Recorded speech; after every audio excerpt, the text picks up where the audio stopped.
پہ بھی چشم کرم میں میرے آقا کرنا تمہیں۔ بسم اللہ الرحمن الرحیم، الحمد للہ رب العالمین، والصلاة والسلام علی سید الانبیاء والمرسلین، اما بعد۔ رب کریم کی عطا فرمودہ توفیق سے اور اس کے پیارے محبوب حضرت محمد مصطفیٰ صلی اللہ علیہ وآلہ وسلم کی برگاہ بے کس پناہ کے اندر ہدیہ درود و سلام عرض کرنے کے بعد، میرے دوستو، آج ایک دوست نے سوال پوچھا اور بڑا ہی ضروری سوال پوچھا۔ اس نے کہا کہ اگر کوئی شخص ناپاکی کی حالت میں نماز پڑھ لے اور اس کو بعد میں جا کر خبر ہو کہ میں نے جو یہ نماز پڑھ لی ہے، اس نماز کے اندر میرے کپڑے جو ہے وہ ناپاک تھے، تو اب کیا اس کو نماز دوبارہ لٹانی پڑے گی یا نہیں؟ اگر لٹانی بھی پڑے تو وہ قضا پڑے گا یا ادا پڑے گا؟ میرے دوست،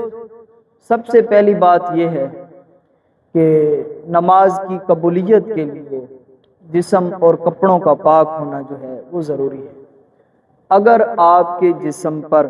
یا کپڑوں پر ناپاکی موجود تھی،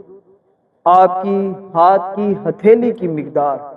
آپ کے کپڑوں پر ناپاکی موجود تھی، تو اس صورت کے اندر آپ کی نماز جو ہے وہ نہیں ہوگی،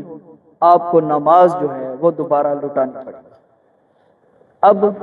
اس میں ادا اور قضا کی جو بات ہو رہی ہے، میرے دوست، اگر آپ نے ظہر کی نماز پڑھی 1 بجے اور اس کے بعد 3 بجے جا کر آپ کو خبر ہوئی کہ میں نے یہ جو کپڑے پہنے ہوئے تھے یہ کپڑے تو ناپاک تھے، تو آپ کو چاہیے کہ آپ فوراً جائیں، غسل کریں۔ غسل کرنے کے بعد آپ پاک کپڑے پہنیں، پاک کپڑے پہننے کے بعد آپ دوبارہ نماز ادا کریں،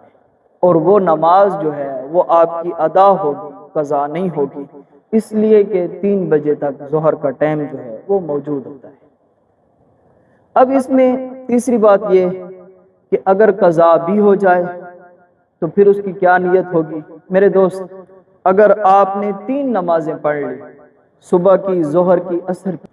تینوں نمازوں کا وقت گزر گیا، جا کر مغرب کے وقت خبر ہوئی، تو پھر یہ جو تینوں نمازوں کا وقت گزر چکا ہے،